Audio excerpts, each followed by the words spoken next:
comment and subscribe. রব্বুল আলামিন আল্লাহ কোরআন শরীফে পরিষ্কার করে বলেছেন, ইন্নামাল খামরু ওয়াল মাইসিরু ওয়াল আনসাবু ওয়াল আজলামু রিজসুম মিন আমালিশ শাইতান। রব্বুল আলামিন আরেক জায়গায় বলেছেন, ওয়ায়াসআলুনাকা আনিল খামরি ওয়াল মাইসিরি কুল ফীহিমা ইসমুন কাবীরুন ওয়া মানাফিউ লিন-নাস।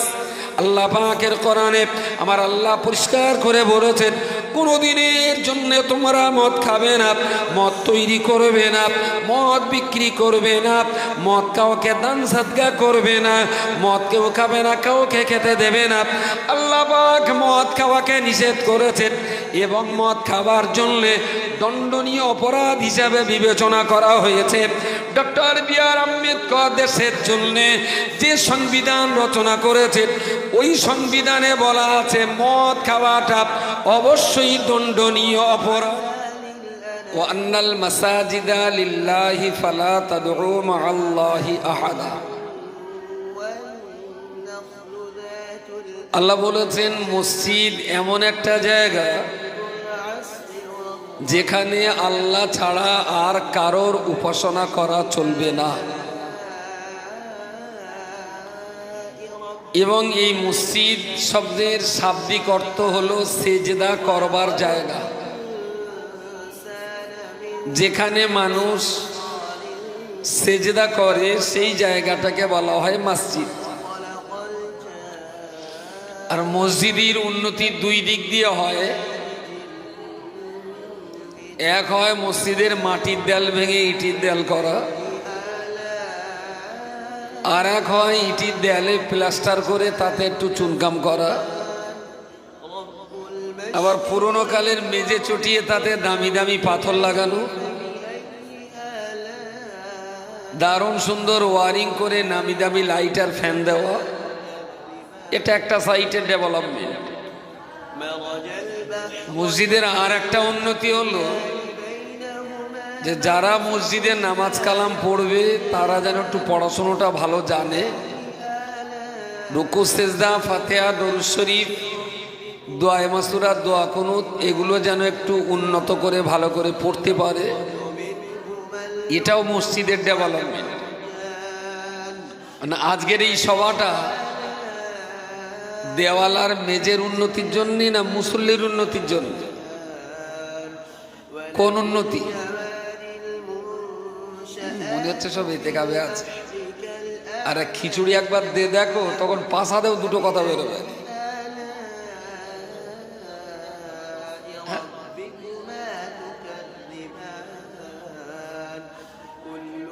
না, আমি বলছি মসজিদের উন্নতি আর মুসল্লির উন্নতি, তাই না? দুটো উন্নতি। মসজিদের দেওয়াল মেঝে ছাদ ইত্যাদি উন্নতি, এটা একটা দিক। আর মুসল্লিদের নামাজ কালাম পড়াশোনা, সেটা একটা উন্নতির দিক। আজকের এই সভাটা দেয়ালার মেঝের উন্নতির জন্যে না মুসল্লি আর ইমামের উন্নতির জন্য? দুটোই হবে। যদি দুটোই করতে হয় তাহলে এত বক্তা না রেখে শুনতে আমার একা দিলি পারতেন, ফুরিয়ে নিত।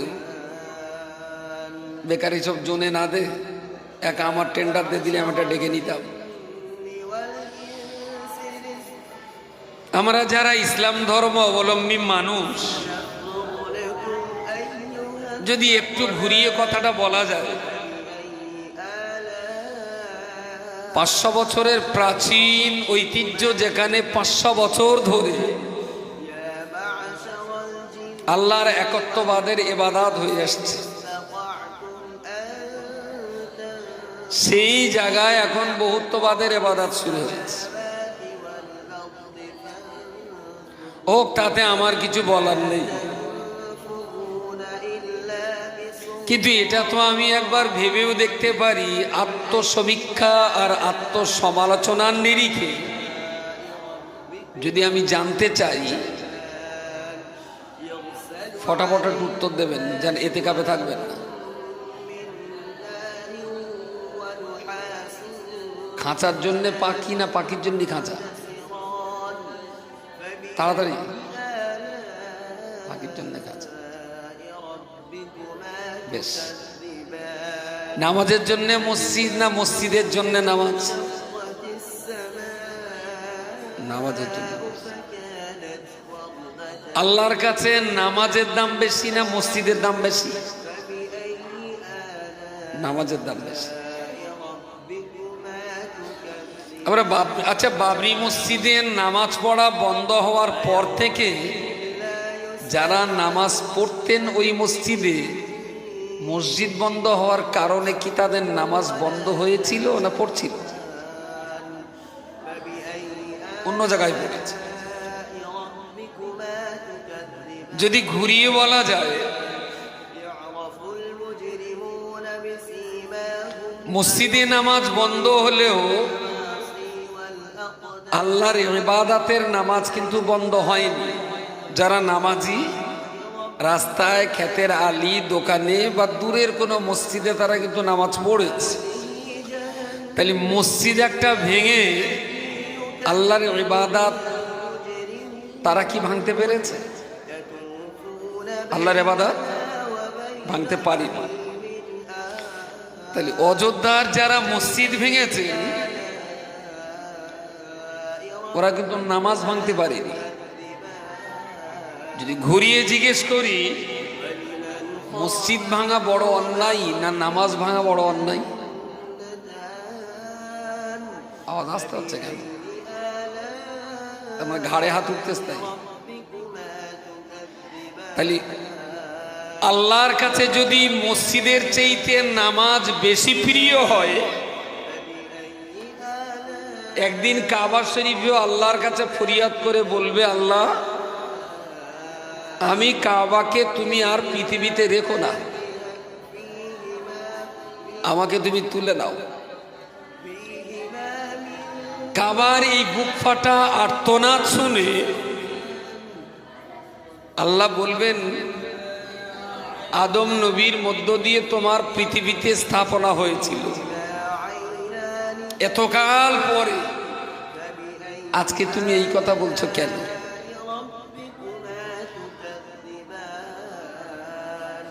কাবা শরীফ সেদিন বলবে, আল্লাহ ফাওয়াল্লি ওয়াজহাকা শাতরাল মাসজিদিল হারাম, আপনি পৃথিবীর ঈমানদারদেরকে বলেছিলেন তারা যেন আমাকে কিবলা হিসাবে মানে, তারা যেন আমার দিকে ফিরে নামাজ পড়ে।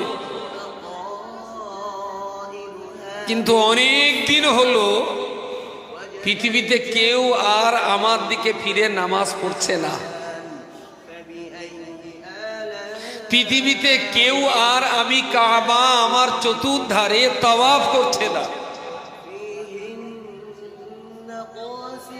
তো আপনি আমাকে যাদের কিবলা বানিয়েছেন তারা আর আমাকে কিবলা বলে নামাজ পড়ছেন না। আবার আপনার সঙ্গে সম্পর্ক করিয়ে দেওয়ার জন্য আপনি যাদেরকে আমার এই কাবা তাওয়াফ করতে বলেছিলেন তারা আমাকে তাওয়াফও করছে না। তো আমি কাবা পৃথিবীতে এখন আর থাকবো কেন? লোকে আমার দিকে ফিরে নামাজ পড়বে তবে তো আমার মান, তবে তো আমার মর্যাদা। লোকে আমাকে তাওয়াফ করবে তবে তো আমি তাদের কাবা। তো পৃথিবীর কেউ যখন আমার দিকে ফিরে আর নামাজ পড়ছে না, কেউ যখন আমাকে আর তাওয়াফ করছে না, তো আল্লাহ পৃথিবীতে রেখে আমাকে অপমান না করে আমাকে তুলে নেন। আমি আর পৃথিবীতে থাকতে চাই না। কাবা পৃথিবী থেকে আল্লাহর কাছে উঠে যাওয়ার জন্য অভিযোগ করবেন, দোষটা আরএসএস এর না বিজেপির? হয় কথা বুঝতে পারেননি, না হলে আপনি বিরাট শায়নামাল, যার জন্য উত্তর দিচ্ছেন না। আমাদেরই অন্যায়। তাহলে বাবরি মসজিদ ভেঙে রাম মন্দির হয়েছে, নিশ্চয়ই যারা এ কাজ করেছেন তারা কাজটা ভালো করেননি। তবে যে মুসলমানরা বাবরি মসজিদের জন্য যাদের এত দরদ হয়, নামাজ টিকিয়ে রাখার জন্য তাদের দরদ কতটা হয়? মসজিদের জন্য তো নামাজ না, নামাজের জন্য তো মসজিদ। তাহলে যারা মসজিদ ভেঙেছে তারা যদি অপরাধী হয়, তাদের চেয়ে অনেক বড় অপরাধী তারাই যারা বাড়ির পাশে মসজিদ থাকা সত্ত্বেও যারা নামাজ পড়ে না। মসজিদ প্লাস্টার করলে সুন্দর দেখাবে, কিন্তু সুন্দর মসজিদের জোরে মুসল্লি কখনো জান্নাত পেতে পারে না যদি মুসল্লি নামাজে আর পড়ায় যদি সুন্দর না হয়। কিন্তু আমাদের সমাজ মসজিদ সুন্দর করার জন্য বিরাট পাগল, কিন্তু মুসল্লি সুন্দর করা নিয়ে খুব একটা মাথা ঘামায় না, খুব একটা। মসজিদ সুন্দর হোক, টালি লাগানো হোক, মার্বেল দেওয়া হোক, দারুণ কালার করা হোক, একটা মিনার হোক, গম্বুজ হোক, মুসল্লি জিজ্ঞেস করলো মারতে তুই জানো চাচা? তাহলে কাকা তোমার চাচি সব জানে। চাষি যদি জানে তার চাষির পেটকে দাও জামাতে, তুমি বাড়ি ভাত রাঁধো। একেবারে 100 মুসল্লির ভেতরে 90টা মুসল্লির এই দশা। এ নিয়ে মুসলিম সমাজের কোনো হিলদম নেই, কোনো হিলদম নেই। আল্লাহ পাকের কাবার মতন কাবা, সেও একদিন আল্লাহর কাছে ফরিয়াদ করে বলবে, আল্লাহ এই পৃথিবীতে আমি থাকতে চাই না, আমাকে তুলে নেন। কারণ মুসলমানেরা আমার দিকে ফিরে আর নামাজ পড়ে না, ওরা আমাকে আর তওয়াফ করে না। আমি খুব লজ্জিত হচ্ছি, আমি খুব অপমানিত হচ্ছি। আমার এই ভাই ডেকোরেটরের, আপনার ডেকোরেটরের নাম কি? রোজিনা ডেকোরেটর কোথায়? রামচন্দ্র। আচ্ছা, এই বাচ্চারা আপনি মালিক না আপনি লেবার? আপনার মালিকের নাম কি? হ্যাঁ, ছোট্ট মালিক, ডেকোরেটরের নাম রোজিনা ডেকোরেটর। আচ্ছা, ডেকোরেটরের মাল জানুয়ারি মাস, ফেব্রুয়ারি মাস, মার্চ, এপ্রিল, মে, জুন, জুলাই একটা ভাড়া হয় না। ও কি ডেকোরেটরের ব্যবসা আর করবে? করবে? করবে না। বিয়ে করেছেন, বউ আপনার ভাতও রাঁধে না, জামা কাপড়ও কাচে না, বউ রাখবেন? কথা বলেন। গাই গরু রেখেছেন, ষাঁড় দেখতে দেখতে ফেলিওর হয়ে যাচ্ছেন, শালা বুনি ধয় না, বাড়ি রাখবেন না? বাগজলা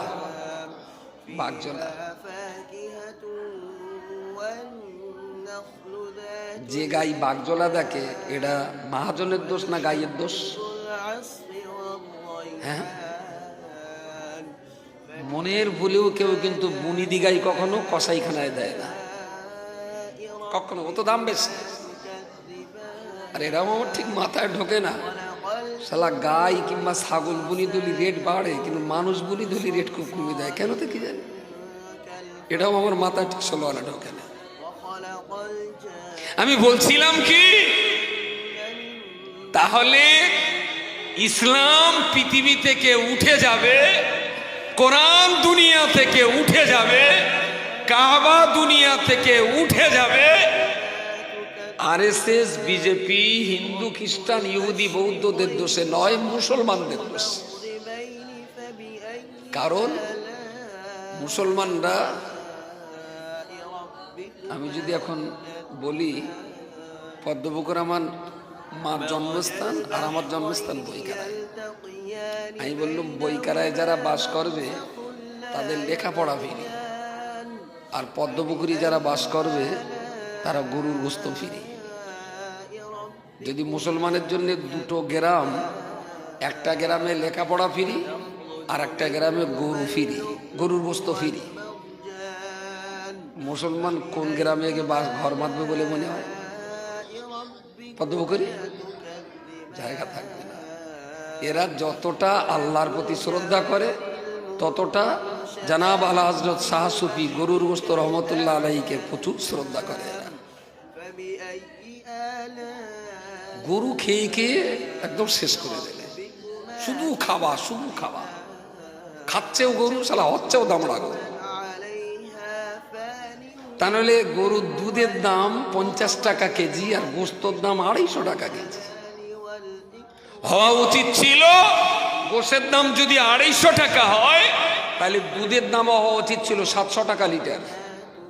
কারণ গোস্তের চাইতে দুধ অনেক ভিটামিন, অনেক প্রোটিন। কিন্তু খালু দুধ খাবে না, গোশ খাবে, তাহলে জিবি সুলুনি বেটবে না। দুধ তো জিবি মজা লাগে না, দুধ দেহে মজা। আর গরু দেহের জন্য ক্ষতিকর, কিন্তু জীবের জন্য বিরাট স্বাদ। যতই তুমি মোরগ দাও,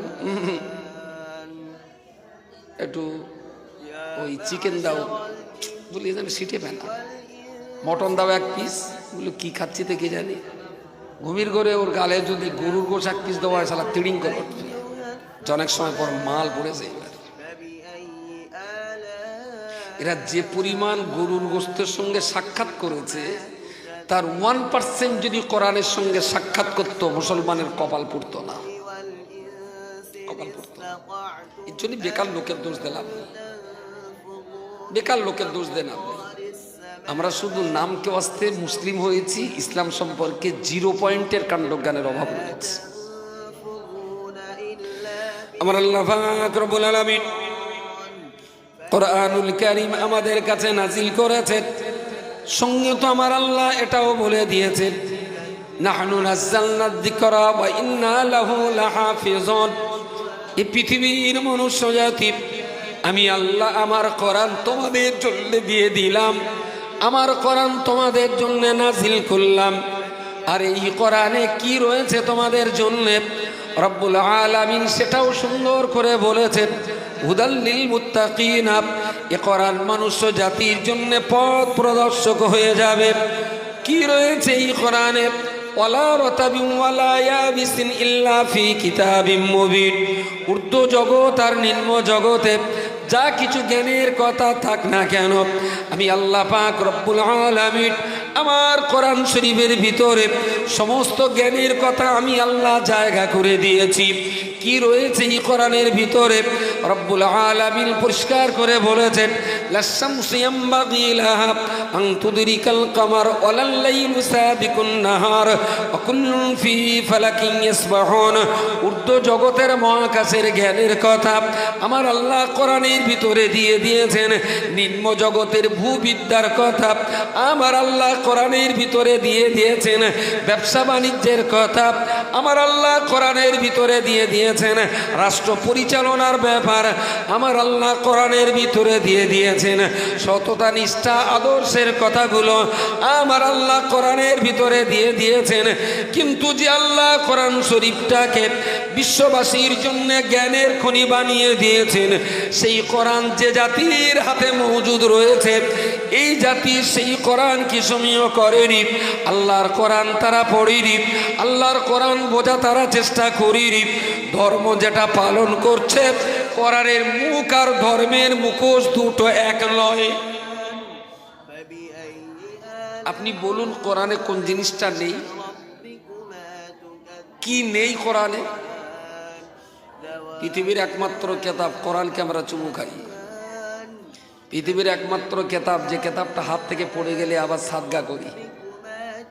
পৃথিবীর একমাত্র কেতাব, যে কেতাবটা দান করে বাবা মার কবরে সওয়াব রাসানি হয়। পৃথিবীর একমাত্র কেতাব, যে কেতাবটা কোনো ভুল নেই। পৃথিবীর একমাত্র কেতাব, যে কেতাবটা মৃত্যুর বিছানায়, কবরে এবং হাসরে তার প্রেমিকের জন্য আল্লাহর কাছে সুপারিশ করবেন। সুবহানাল্লাহ। যে কেতাবটার এত গুরুত্ব, এত মর্যাদা, এত মূল্য, সেই কেতাবটা মুসলমান কি যত্ন সহকারে পড়ে বলে মনে হয়? পড়ে বলে?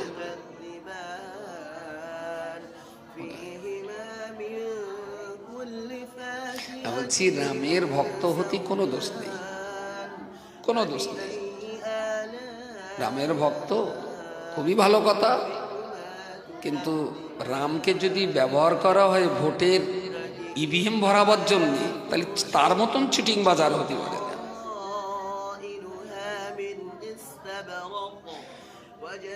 ওটা যদি চিটারি হয়, চিটিং হয়,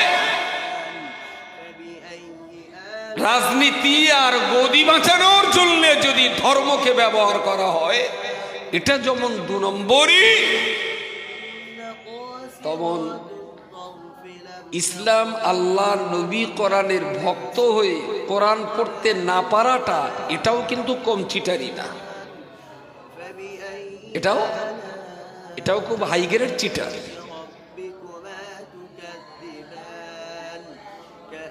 প্রিয় শ্রোতা মণ্ডলী, মনে রাখো আমার আল্লাহ পাক রব্বুল আলামিন কি কোরআন, যে কোরআন আমাদেরকে দিয়েছেন ভারতবর্ষের সংবিধানের সঙ্গে, এই কোরআনের যদি আমি সামঞ্জস্যতা ঘটাই, স্পষ্টতই দেখা যাবে কোন ধর্মে কি বর্ণনা করা আছে অতটা আমি জানি না, তবে ইসলাম নিয়ে যতটুকু জানতে পারি, ভারতবর্ষের সংবিধান যতটা জানতে পারি, কোরআনের সঙ্গে এদেশের সংবিধানের যথেষ্ট পরিমাণ মিল এবং সাদৃশ্য দেখতে পাওয়া যায়। কোরআন একটা কথা আছে, কি আছে? আস-সারিকু আস-সারিকাতু ফাকতাউ আইদিয়াহুমা। আল্লাহ কোরআন শরীফে বলেছেন চুরি করাটা অপরাধ, এবং শুধু অপরাধ নয়, দণ্ডনীয় অপরাধ। কোরআনের আইন 1400 বছর আগে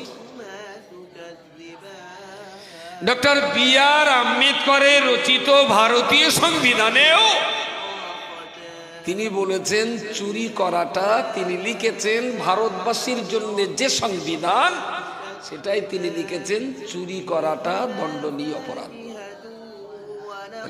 দেশীয় সংবিধানের সঙ্গে আর আমার ধর্মীয় সংবিধানের দুটোর মিল আছে না নেই? আছে না? নেক্সট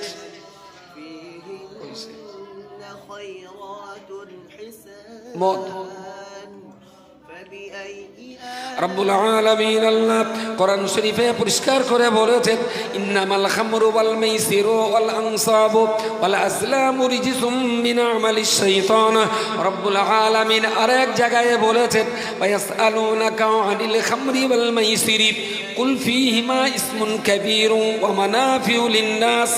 আল্লাহ পাকের কোরআনে আমার আল্লাহ পরিষ্কার করে বলেছেন, কোনোদিনের জন্য তোমরা মদ খাবে না, মদ তৈরি করবে না, মদ বিক্রি করবে না, মদ কাউকে দান সাদকা করবে না, মদ কেউ খাবে না, কাউকে খেতে দেবে না। আল্লাহ পাক মদ খাওয়াকে নিষেধ করেছেন, এবং মদ খাবার জন্য দণ্ডনীয় অপরাধ হিসাবে বিবেচনা করা হয়েছে। Doctor B.R.. আম্বেদকর দেশের জন্য যে সংবিধান রচনা করেছেন, ওই সংবিধানে বলা আছে মদ খাওয়াটা অবশ্যই দণ্ডনীয় অপরাধ। ইসলামও বলেছে মদ খাওয়া অপরাধ, সংবিধানেও আছে। বলেন বলেন অপরাধ। কিন্তু রাষ্ট্রনায়করা সুবিধার্থে এই সংবিধানটা ধারা উপধারা করে আইনে পরিণত করেছে কিছু নিজেদের সুবিধার জন্য। এখানে মদ তৈরির লাইসেন্স দেওয়া হয়, আর মদের দোকানের লোনও দেওয়া হয়, আর পাবলিক যখন দোকানের মাল কিনে খেয়ে রাস্তায় টলবে তখন পুলিশদের তারা আবার পেটানো হয়। কথা বলতে পারেন?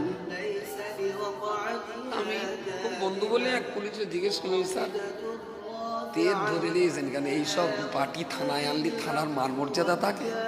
সত্য, সব ছাগল গরু সব ধরে থানায় আনলে, এসব লকাবে থাকলে আপনার থানার ইজ্জত চলে যাবে, ছেড়ে দেন।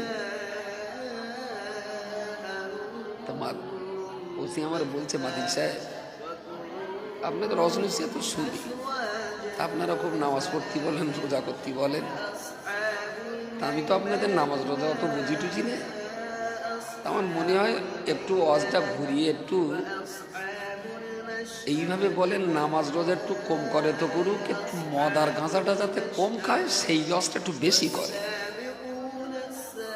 তাই বলুন, শালা এ জাতির জন্যে কোনো জায়গায় আর মাথা উঁচু করার লাইন। আমার তখন মনে হচ্ছে যে বড়বাবু চেয়ারের তলায় আমার কবর বেঁচে আল্লাহ। পুলিশ বলছে নামাজ একটু কম পড়ে পড়ুক, রোজা একটু কম করে করুক, মদ গাঁজাটা যাতে একটু কম খায় এই অবস্থা একটু বেশি করে করে। আমি আর কি করার মতো জিততেও যেভাবে আমি, স্যার এই মাতাল গাঁজাগুলো আমরা দিছি বলে তাই পুলিশের চাকরি আছে, তাহলে থানা বন্ধ হয়ে যেত, আপনি খেতেন কি করে?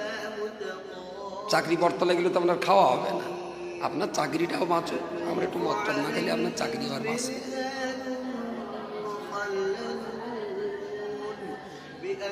যে জাতির একটা মানলে দুটো মানা হবে, চুরি না করা মানেই সংবিধানও মানা হলো, কোরআনও মানা হলো, মদ না খাওয়া মানেই দেশের আইনও মানা হলো, কোরআনের আইনও মানা হলো। যে জাতি দেশীয় আইন মানলে ধর্মের আইন মানা যায়, সেই জাতির 700 বছর ইসলাম প্রচার হওয়ার পরেও এখন অস্বীকৃতি হচ্ছে যে মদ খেও না, মদটা খাতে নেই। এরা কি দামড়া গরু না পয়তি ছাগল, যারা বোঝে না?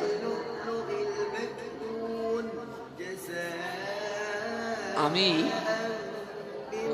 হাড়োয়া যখন থাকতাম, মদের পাশে কি আছে দেখে, মদের পাশে গাঁজা আছে, আমি দুটো চাষতো ভাই, মদে যা যা বলবো গাঁজা সেইগুলো আপনি ধরে নেবেন, দুটো যেহেতু চাষতো ভাই ভাই মদ আর গাঁজা। তো হাড়োয়ার নদীর ধারে ওই দুধ বিক্রিরা যে ক্যারি ব্যাগে, ছোট ছোট জরিতে, ক্যারি ব্যাগ না, জরিতে গাড়ার লাগানো, ওতে করে নদীর ধারে চুল্লু বিক্রি হতো বিকেলবেলা। একটা ছেলে যে ওই মালাটা কিনেছে, কিনে গাডারটা খুলে নাকে দিতেই যে একটা গন্ধ লাগলো, একটা বিটকেল গন্ধ। মানুষ খায় তো খুলে টিল, মনে হচ্ছে একটু জিবি ঠেকাবো নাকি, নোনতা না মিষ্টি, জাল না টক, যেটা আমার মনে হচ্ছিল যে কি খায়, কি এতে আসে, গালেতে দেখো না কি। তার গালে দিল, তা একটা মালায় মতো, মালা না, ওই তখন দই বিক্রি হতো মাটির খুঁড়িতে, ওই খুঁড়ি একটা এনে দুই ওই চুল্লুতে ঢেলেছে, একটা কুকুর ডেকে ওইটা সামনে দিল, তা কুকুর ডেকেছে, তার যা চোখের চাউনি, শুধু ভঙ্গিটা এরকম, যদি মানুষ বলে বেঁচে গেলি তাই তোর কপালে খবর ছিল, শালা হারামি, ওই জিনিস আমার খাতে দিচ্ছিস, আমি ওই জিনিস খাই নাকি। ঠিক ভঙ্গিমা দেখিয়ে মদ্দা কুকুরটা চলে গেল। আমি একটা মেয়ে কুকুরটাকে একটু হাগুরি ফেনা হয় মেয়েরা, তারে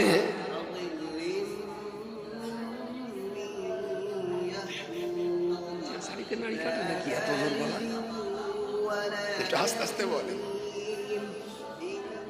তারপরে সে বিস্কুটটা শালা চুলবুতি বুড়িয়ে আর একটা বাটিতে দিয়েছে, আর একটা ওই বাটি কিছু দিয়ে আর একটা কুকুরি দিয়েছে, এতে একটু ডুবিয়ে দিয়েছি, চাই যারা বিস্কুট ডোবায় মাল একবার ডুবিয়ে দিয়েছি।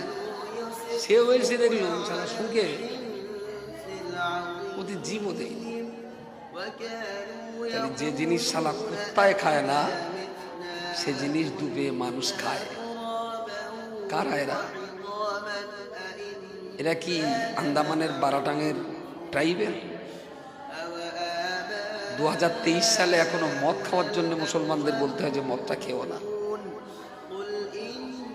আর একটা পরিবারের একজন নেশাখোর হওয়া মানে গোটা পরিবারটাই অশান্তির আগুনে জ্বলবে, গোটা পরিবারটাই। কোনো ভালো শিক্ষিত ছেলে ওই বাড়ির জামাই হবে না, কোনো ভালো শিক্ষিত পরিবারের মেয়েও ওই বাড়ির বৌমা হবে না। পরিবারে একটা মাতাল হওয়া মানেই গোটা পরিবারটা শেষ, গোটা পরিবারটাই শেষ।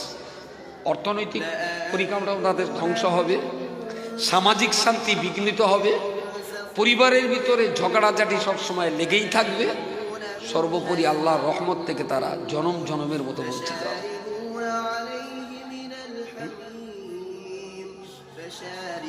সব দিক দিয়ে।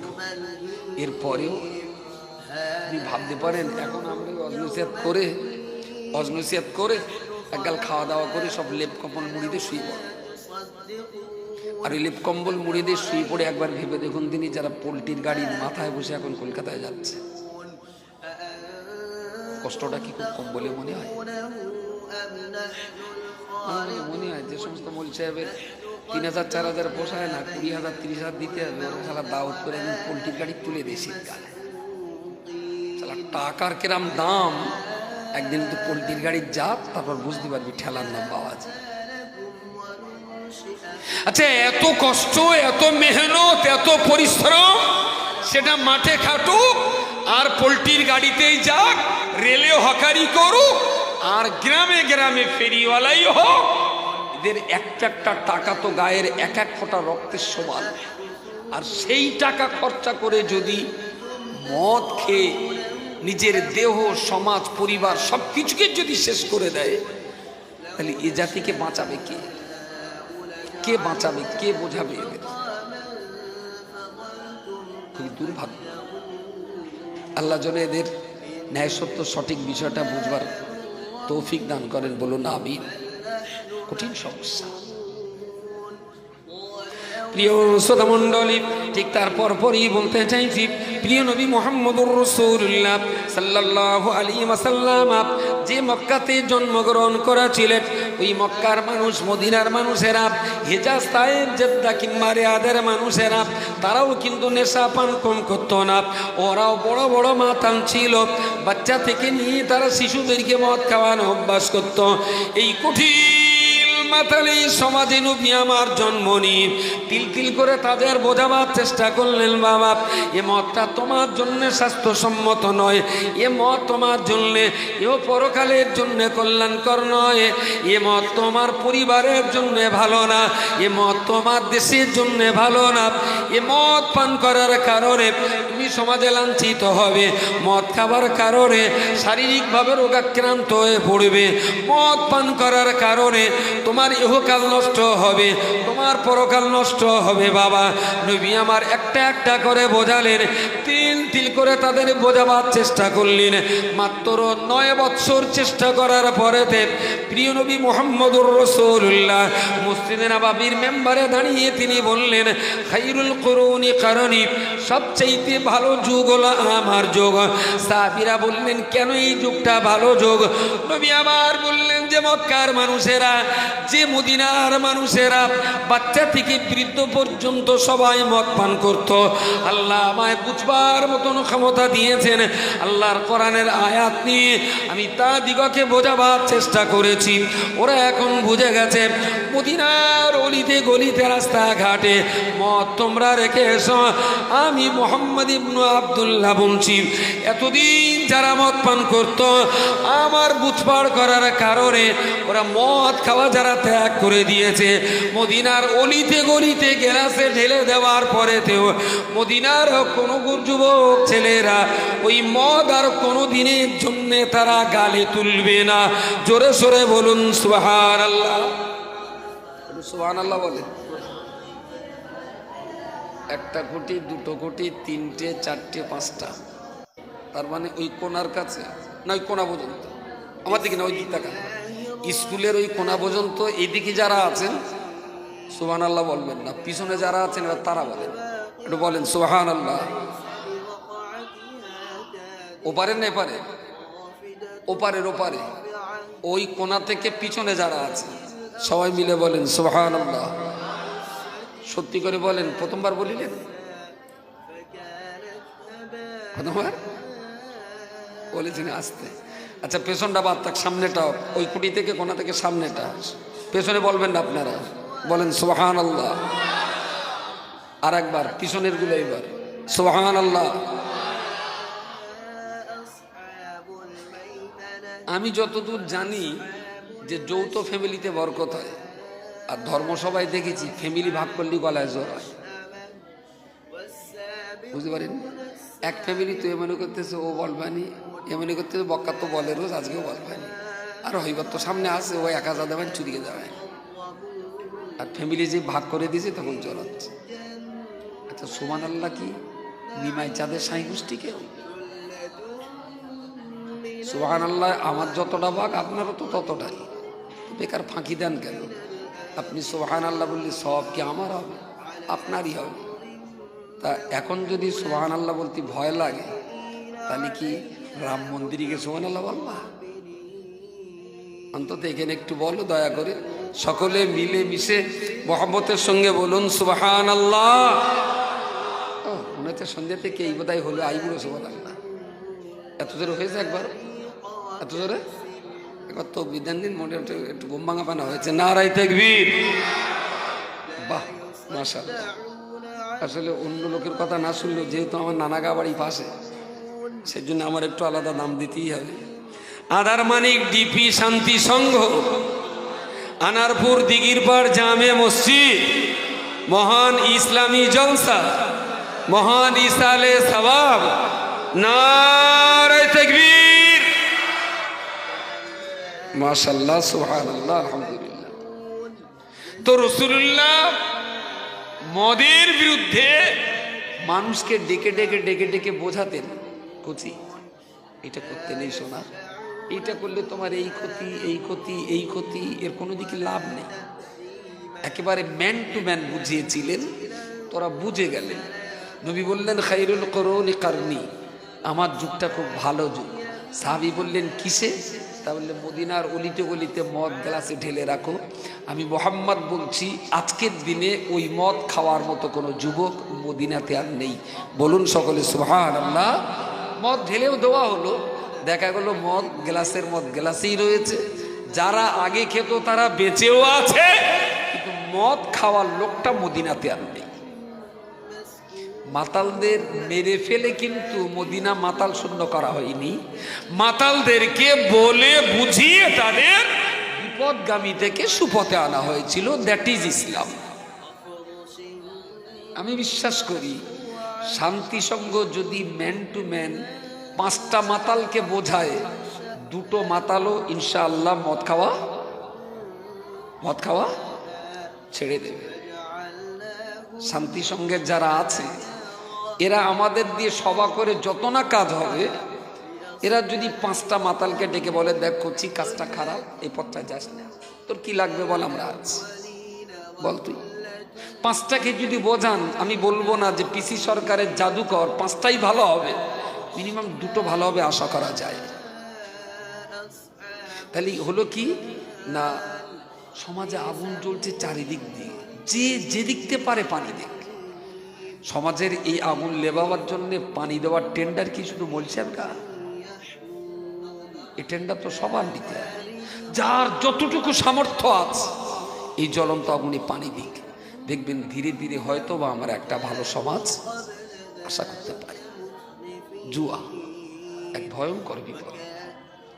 অর্থনৈতিক পরিকাঠামো শেষ করার জন্য জুয়া একটা ভয়ঙ্কর বিপদ। আমি তো কোনোদিন নেতা মন্ত্রী হতে পারবো না, আর আমার সাধও নেই, ইচ্ছাও নেই। তবে যদি কোনোদিন হতে পারি, আমার 2টো কাজের বিরাট রাগ। নাম্বার 1, চার দোকানের বেঞ্চিগুলো আগে ভেঙে শেষ করব, আর নাম্বার 2, জুয়া খেলাটা আইন করে তুলে দেওয়া হবে। জুয়া এমনই একটি জাঁতা কল, যে জাঁতা কলে গরিবের রক্ত চোষণ করে খেয়ে গরিব পরিবারগুলোকে আরো ধ্বংস করা হয়। লটারির টিকিট কোনো বড় লোকে কাটে না, লটারির টিকিট কোনো ভিক্ষে করা ভিখারিরা কাটে না, লটারির টিকিট কাটে নিম্নবিত্তের দিনমজুর যারা, তারাই। আসলে ভাটা ইট বই বয়ে জীবন কালি হয়ে গেছে। 60 বছর পর্যন্ত ভ্যান টেনে টেনে দেহ আর পারে না। তো সেই জন্যে রোজ যা রোজগার করে তার একটা বাজেট থাকে, 30-40 টাকা করে টিকিট কাটে। যদি একবার বেঁধে যায়, 7 জন্মেও যদি একবার 1 লাখ টাকা বেঁধে যায়, তাহলে অন্তত বাকি জীবনটা একটু বসে বসে খাবো। খুব গরিব মানুষ যারা, তাহলে বলা যেতে পারে যাদের উপার্জিত 100 টাকায় 1 পয়সাও হারামের কোনো চিহ্ন নেই।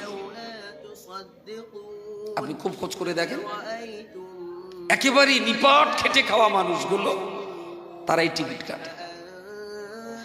আচ্ছা, যখন মাইক নিয়ে হাঁকে, রথযাত্রা বাম্পার, লুটপাট করা বাম্পার, কত রকমের বাম্পার আছে। 1 টাকায় 1 কোটি টাকা, 5 টাকায় 1 কোটি টাকা, 10 টাকায় 1 কোটি টাকা, বিভিন্ন কোম্পানি যার যেরকম আছে দেয়, লাইন দিয়ে টিকিট কাটে।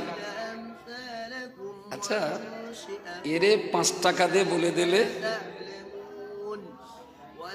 1 কোটি টাকার টিকিট। আচ্ছা, এই টিকিটটায় যদি 1 কোটি টাকা বাঁধবে, তাহলে দোকানদারকে ওর কাছে বিক্রি করতে আর কথা পাওয়া যায়নি। যারে দিচ্ছে তারে বলছে 5 কোটি টাকা ফার্স্ট প্রাইজ, টিকিটের দাম মাত্র 5 টাকা। তো 5টা টাকা দিলে, একটা টিকিট দিলে, ও যদি জানতো এতে 5 কোটি টাকা আছে, দোকানদার কি দিত? দোকানদার তাহলে লিমা তাকুলুনা মা লা তাফআলুন, যে কাজটা তুমি নিজে করো না সে কাজটা অন্যকে করতে বলো কেন? আমি দেখেছি হাড়োয়ার মেলায় জুয়ার আসরে আমি দেখেছি বাড়ির গিন্নির জামা কাপড় বিক্রি করে দিয়ে জুয়া খেলেছে, হাঁড়ি কলসি বিক্রি করে দিয়ে জুয়া খেলেছে, সাইকেল বিক্রি করে দিয়ে জুয়া খেলেছে, আপনার প্যান্ট খুলে বিক্রি করে জুয়া খেলে শালা হারামখোর জাঙ্গিয়া পড়ে বাড়ি গেছে। হিরোইনের চেয়ে ভয়ঙ্কর নেশা জুয়ার নেশা। আমার সমাজ জুয়া খেলে খেলে একদম শেষ হয়ে যাচ্ছে। আচ্ছা, এখানে যা আছে মোটামুটি এক্ষুনি যদি পকেট চেক করা হয়, টিকিট কাটতার দাগ, লটারির টিকিট কাটতার দাগ। কোন বীর পুরুষ আছে এর ভেতরে যে বুক চাপড়ে বলবে হুজুর আমি এই কাটি, আমার টিকিট আছে কাছে? এরকম কোন বীর পুরুষ? হ্যাঁ হ্যাঁ, এই আবার চকি চকি ফিরিস নেওয়া না, চকি চকি ফিরলে আবার লজ্জা লাগে, আবার ওদিকে ঘাড় ঘোরায়। এক্ষুনি ঘাটটার ঘোরাবেন না, তাহলে বলবে আমি কেলিনো বিকেলে কাটছিল মোদায় দেখেছিল। আচ্ছা আপনি এটা বলুন, সে নেপাল সরকারের হোক, রাজ্য সরকারের হোক, আর ভুটান স্কিম লটারি হোক, যে রাজ্যেরই লটারি হোক না কেন, আপনি হিসাব করে দেখেছেন সরকার লটারি টিকিট দিয়ে আপনাকে কি বড় লোক করতে চায়? হ্যাঁ, কোম্পানি বড় লোক হবে আর গরিবের রক্ত শোষণ করে কোম্পানি খাবে। দেশের গরিবের স্বার্থে গরিব দুস্থ অসহায় খেটে খাওয়া জল মেন্দার মুটে মজুর আর রিক্সাওয়ালা ইট ভাটা লেবার আর শ্রমিক যারা, এদের অর্থনৈতিক পরিকাঠামো মজবুত করার জন্যে বিধানসভার পার্লামেন্টে আইন করে জুয়া বন্ধ হওয়া উচিত। কারণ জুয়ার কারণে গুটি কতক বড় লোক কি হয়, দেশের বিরাট একটা অংশের গরিব মানুষ তারা আরো বেশি গরিব হয়, আরো বেশি গরিব হয়। আল্লাহর রাস্তে বলছি, জীবনের লটারি টিকিট কাটেন না, আপনি অর্থনীতিতে আরো ভয়ঙ্কর দুর্গতিতে পড়ে যাবেন। আমার আল্লাহ পাক রব্বুল আলামিন জুয়া খেলা সম্পর্কে কোরআনের ভিতরে বলেছেন, ওয়ায়াসআলুনাকা আনিল খামরি ওয়াল মাইসিরি, মদ এবং জুয়াকে আল্লাহ হারাম করে দিয়েছেন। কেন জুয়া আল্লাহ হারাম করেছেন? আসলে জুয়া খেলার মধ্য দিয়ে, লটারি টিকিটের মধ্য দিয়ে একজন দুজন বড় লোক তৈরি হয়, বাকি মানুষের আরো কঠিন মুসিবতের ভিতরে পড়ে যায়, ইসলামীর অর্থনীতির ভারসাম্য নষ্ট হয়ে যায়।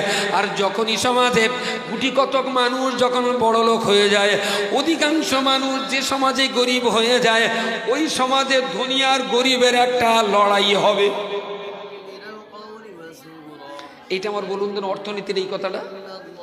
পদ্মপুকুর আর আনারপুর দুটো গ্রাম, পদ্মপুকুরি 100 লোকের বাস, আনারপুরি 100 লোকের বাস। আনারপুরি 100 লোকের ভিতরে 1 লাখ টাকা আছে, পদ্মপুকুরি 100 লোকের ভিতরে 1 লাখ টাকা আছে। পদ্মপুকুরে 99টা লোকের পকেটে 1 টাকাও নেই, শুধু একটা লোকের পকেটে 1 লাখ আছে। আর আনারপুর গ্রাম সবার পকেটে 1000 করে 1 লাখ আছে। আমি কি বোঝাতে পারলাম? আনারপুরেও 100, পদ্মপুকুরেও 100 পরিবার। আনারপুরেও 1 লাখ, পদ্মপুকুরেও 1 লাখ।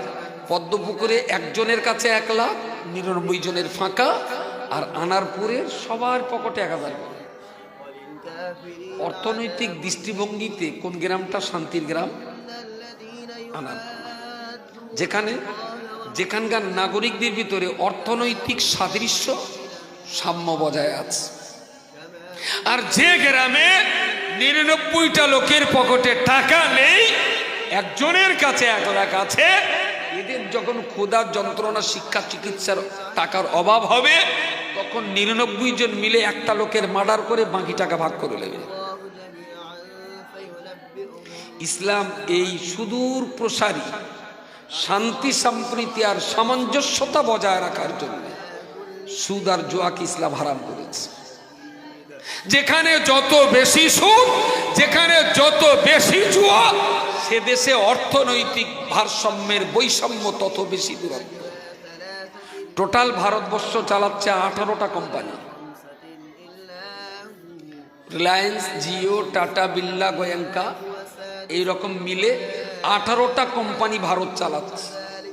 আর আমরা যা মন্ত্রী দেখছি এসব হলো সামনের পুতুল, পিছন দিক থেকে কোম্পানি টানে, তাই পুতুল তিড়িং তিড়িং করে নাচে।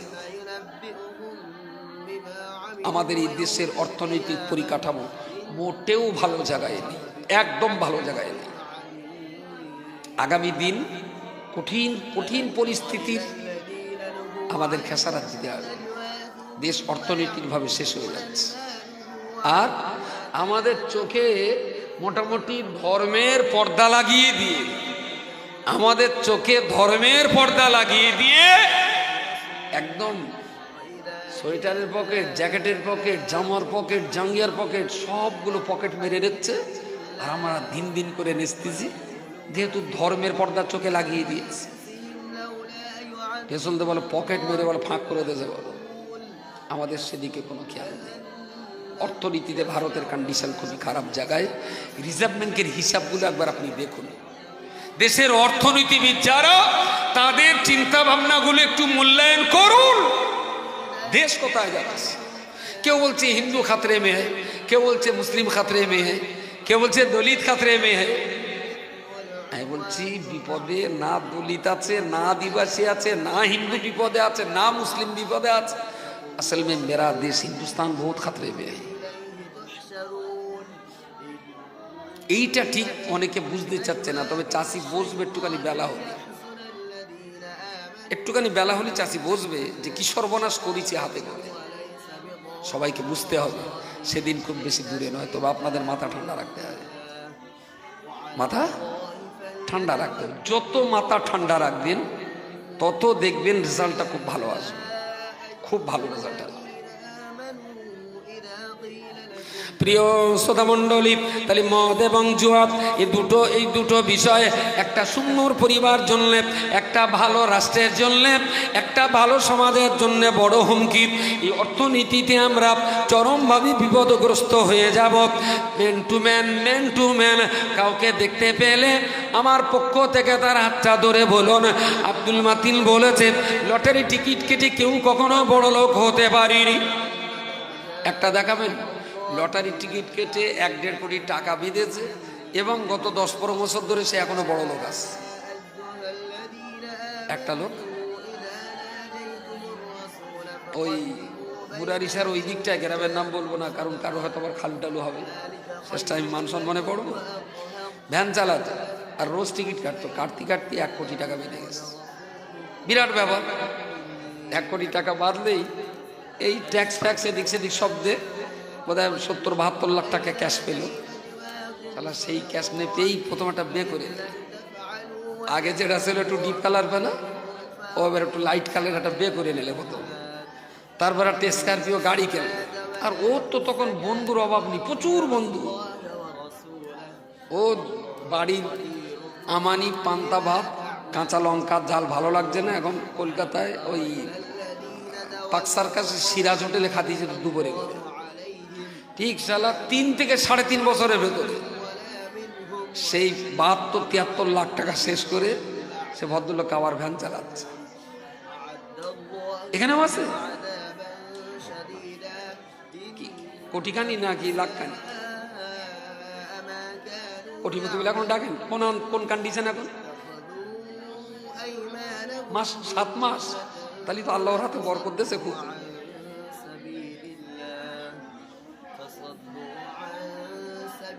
কোনো মতেই সম্ভব নয় মানুষ যা কষ্ট করে কামাই করে তা খরচ হওয়ার জন্য 7 বার বলে খরচ হয়।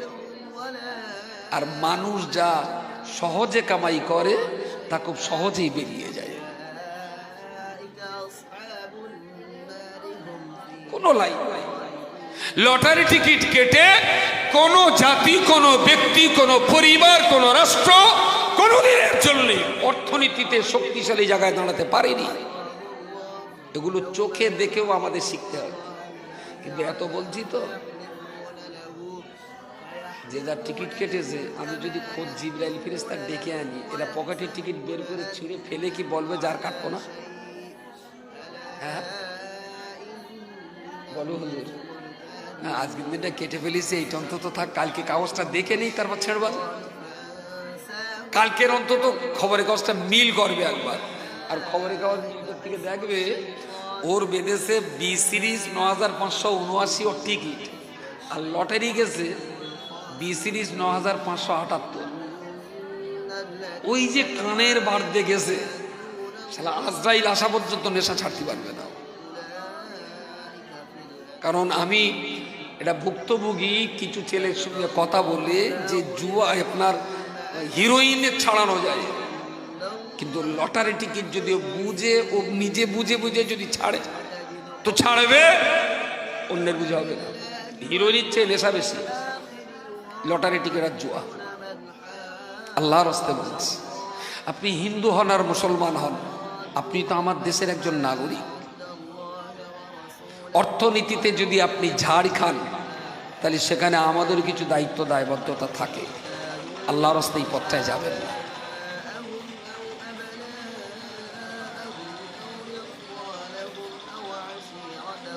আল্লাহর রাস্তায় হাত জোড় করে বলছি, এই পথটায় কখনো যাবেন না। নেক্সট,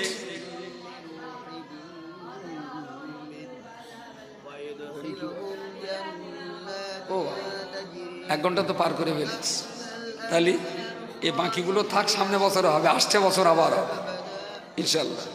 বাকিগুলো আজকে থাক।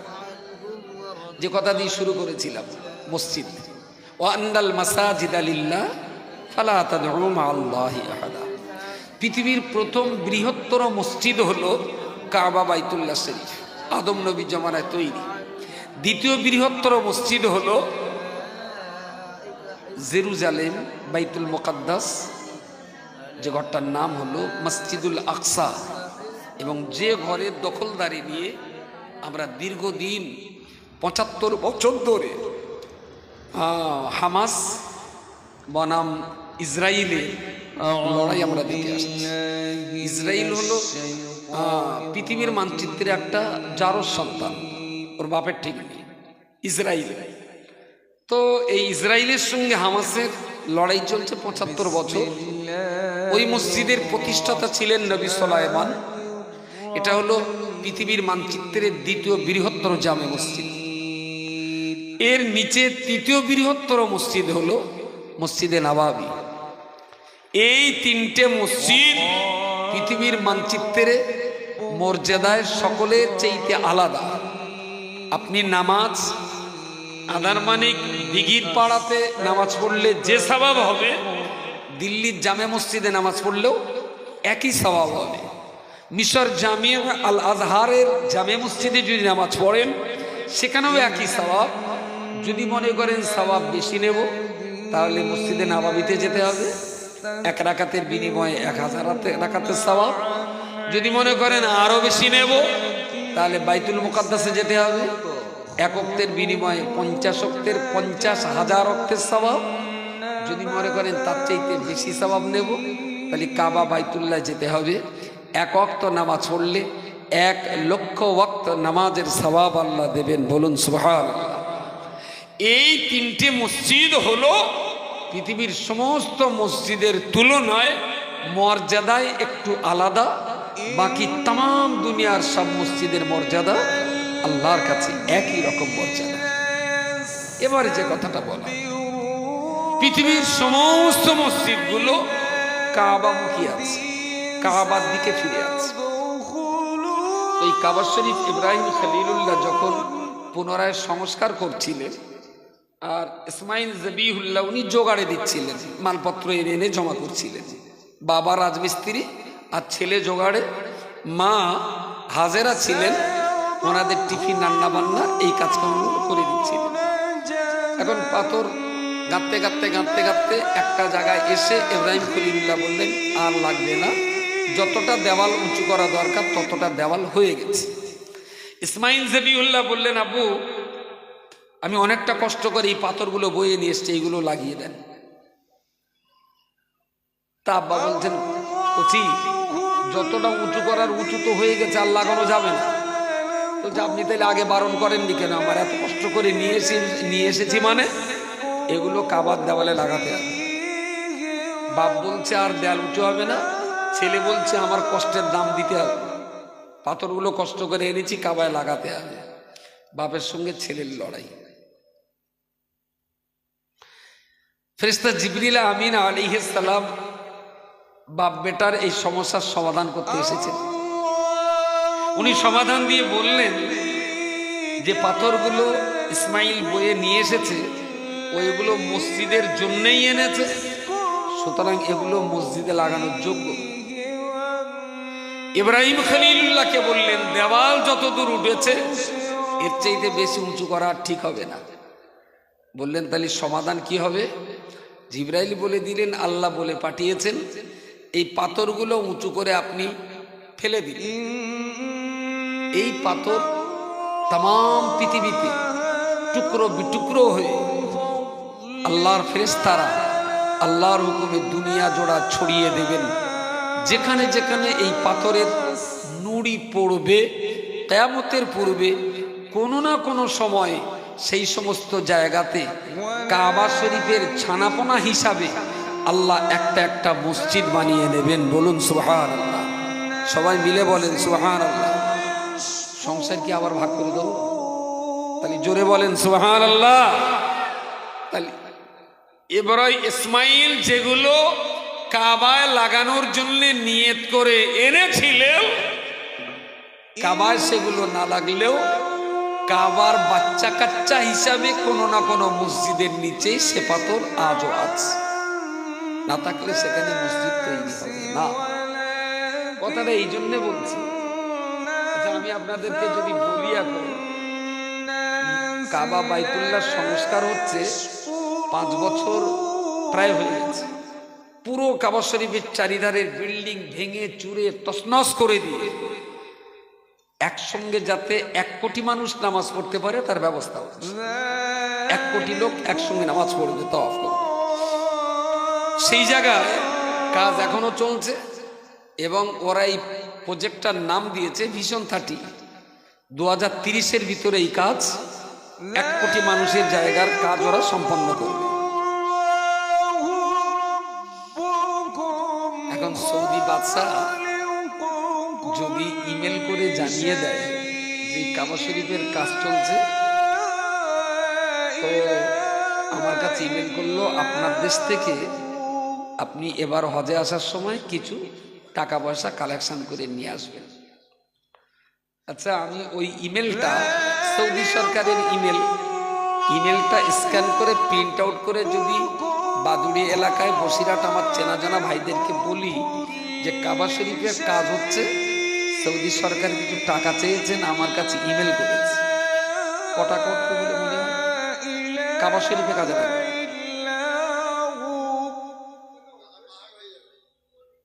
কিরম একটা হতে পারে? 1 লাখ বেশি? কত বলো মোটামুটি? কাবায় লাগবে, কিন্তু কাবায় বলে 10 লাখ 10 লাখ বেশি যে কতটা হবে ঠিক বলা যাবে না। অ্যাকচুয়াল তাম দুনিয়া, France, Italy, Morocco, Indonesia, Malaysia, দুনিয়ার যত ইসলামী স্টেট আছে এরা যদি মাথা কুটে মরেও যায়, সৌদি সরকার কাবা শরীফে কারোর কাছ থেকে 1 টাকা লাগাবে না, কোনোদিন দেবে না। আপনি হয়তো পড়লে বুঝবেন কাবা শরীফের উপরে যে কালো চাদরটা দেওয়া আছে আর কাবা শরীফের দরজা যেদিকে আছে ঠিক দরজার উপরে না, পুরো কালো চাদরের কোথাও কোথাও এরকম বর্ডার বর্ডার লাল লাল ডিজাইন আছে। এই লাল লাল ডিজাইনগুলো কোরআনের আয়াত লেখা আছে। আর ঠিক দরজার উপরে ওখানেও ছোট্ট লাল ডিজাইন আছে। এই লাল রঙের ডিজাইন যেগুলো ভিডিওতে বা ছবিতে দেখেন, ওগুলো হলো কালো চাদরের উপরে সোনা দিয়ে তৈরি সুতো দিয়ে সেলাই করা কিছু গুরুত্বপূর্ণ কথা লেখা আছে। তার ভিতরে এটাও লেখা আছে, খাদিমুল হারামাইন শরীফাইন আল মালিক আব্দুল্লাহ ইবনে ফাহাদ আল মালিক আব্দুল্লাহ বিন আব্দুল আজিজ। তার মানে যিনি যখন বাদশাহ হবেন তিনি তখন কাবার চাদরে তার নামটা লিখে দেবেন। ওরা পৃথিবীর কারোর কাছ থেকে 1 টাকা নেবে না। ওরা ওদের টাকা দিয়ে কাবা সংস্কার হবে। কিন্তু ইব্রাহিমের দেলগাতার পর যে পাথরগুলো বেশি হয়েছিল সেইগুলো পৃথিবীতে ছড়িয়ে দেওয়া হলো। তার মানে বলা যেতে পারে কাবার অংশ বিশেষ পাথরের টুকরো যেখানে যেখানে আছে সেই জায়গাতেই মসজিদ তৈরি হবে। আর সেই মসজিদে অর্থ দান করার অর্থই হলো খোদ কাবা শরীফকে সংরক্ষিত রাখা। জোরে সোরে বলুন সুবহানাল্লাহ, সুবহানাল্লাহ। আপনার যদি বলেন 1 লক্ষ কোটি টাকা আমি কাবায় দেব, সৌদি সরকার আপনার টাকা দেবে না কখনো। কারণ এটা ওদের আত্মমর্যাদা যে আমাদের মুখে কাবা আর অন্য দেশের লোকের কাছ থেকে টাকা নিতে